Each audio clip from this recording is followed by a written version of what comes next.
let's now then express our equation in its natural units. So in natural units, we will have the following. And as I rewrite this, I'd like to simplify it a little bit. So when we look at our equation, right, two things to notice on this first derivative, the first term. First, of course, the h bar squared on m now has a numerical value of 1, so we can drop that.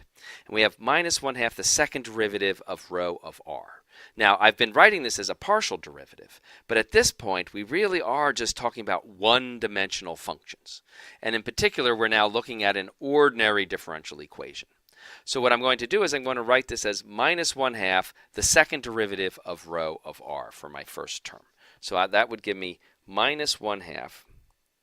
Now, to denote the second derivative, because I'm really looking at an ordinary differential equation now, it's an ODE, I can just write this as rho double prime of r to really get us thinking about how we can simplify this type of an equation. The other aspect I'd like to point out is that the subscripts L and M that we have in our equation for rho, right, I'm going to suppress those right now. We can always start writing them back again, but we have plenty on our table in terms of solving for these allowed rows. We can bring them back at any time. So just to simplify the notation, I'm not going to be writing those sub-LMs. So that then would give me my first term. The second term is the combination of these two different potentials. The first one, notice, the h bar squared on m again goes away, so I've got L times L plus 1 over 2r squared. So let's get that in there. There's a plus L times L plus 1 over twice r squared, and that's multiplying just rho of r is what we're calling it now. We're dropping the LM. And then finally there's the Coulomb piece times rho, but the numerator in the Coulomb piece is now just 1. So that's also nice. So minus 1 over r times rho LM, but I'm just calling that rho of r. And of course, the right-hand side on our Schrodinger equation is just E times rho of r. So this is the reduced equation that we now need to solve. Now, much like with the simple harmonic oscillator, we have a number of options that we could consider for solving this equation. First, of course, we could put it in Wolfram, right? But that may or may not solve it. And if it does, it's probably going to spit out some sort of obscure special function. It's not going to help us understand the solutions. The second approach, like we also thought about with the harmonic oscillator, would be to throw it on a computer, right? And then that would spit out some numbers, and those numbers, with any luck, will come out in this particular form. But again, that doesn't provide much insight. The next approach then would be, well, as we had faced with the harmonic oscillator, the resulting equation wasn't something we could just solve by inspection like we could for the piecewise constant potentials. So for the harmonic oscillator, we actually invented some kind of very clever operator solution. It turns out that there is also a known operator solution for the atomic problem. However, that solution, I do not want us to use that in this case for two reasons. Number one, if I do, that will leave you all with the false impression that any general problem can be solved by finding appropriate operators. And that's just really not true. There's only a very few limited number of special cases where we can actually solve our Schrodinger equation using an operator approach.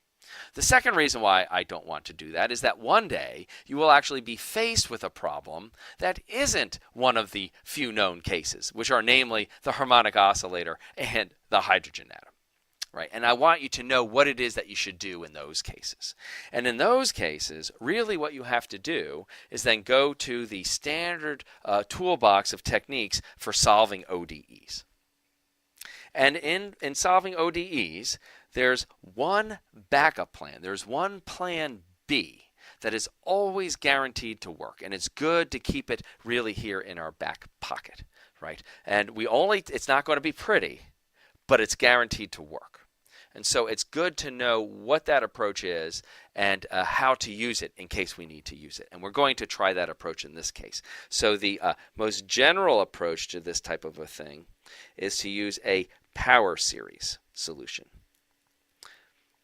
And in the power series solution, what you do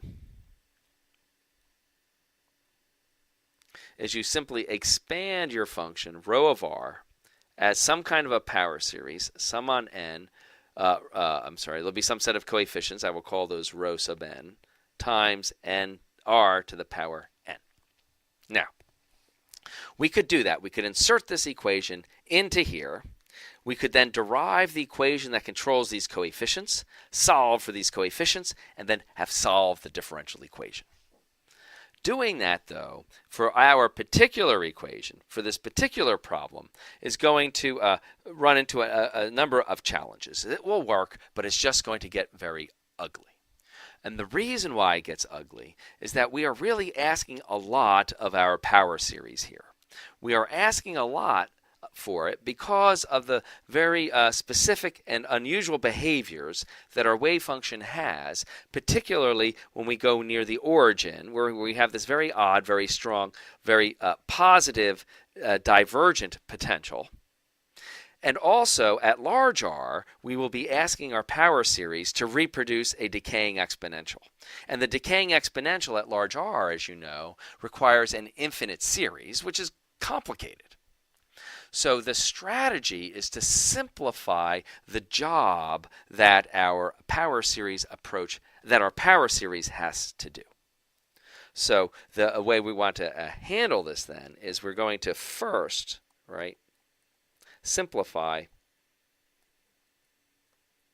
the function that we're going to expand, the expanded function. And the way we are going to do that is we are going to say that our solution, rho of r, equals. We're going to set it equal to something. We have to figure out what this something is. And what this something is going to be that goes in here is going to be something that builds in automatically the behaviors that we are expecting for very small r and very large r. You know, when we expand out or look at these extremes, usually in these limiting cases, we can simplify our equation and actually guess at its behaviors. So if you want in here, I'll kind of sketch, we're going to build in this original curving away from the axis piece, and we're going to build in this decaying exponential that's going to be happening out towards infinity, right? And that's going to be, some kind of crazy functions that we have to put in here. And then I'm going to, but I don't want to lose any generality. I want to be able to deal with any general function so I can solve and find all of the solutions. But I'm going to write them as a product of this piece that has the right asymptotics times then some power series, which I will call P of r. Right? Then the next step is, once I've written things this way,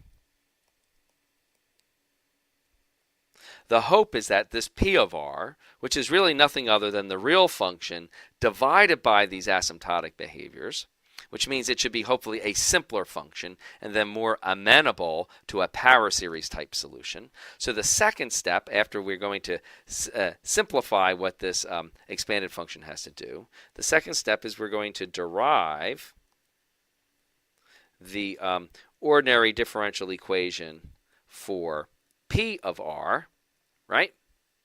So that will solve some other equation that we can get by inserting this product into the original equation. And once we have the ordinary differential equation for P, then only finally, when we have a function that has a much simpler behavior, then it will be easier for us. Then finally, we will expand P of r as our power series as a sum of coefficients P sub n then times r to the n. So that's the general approach that we are going to take.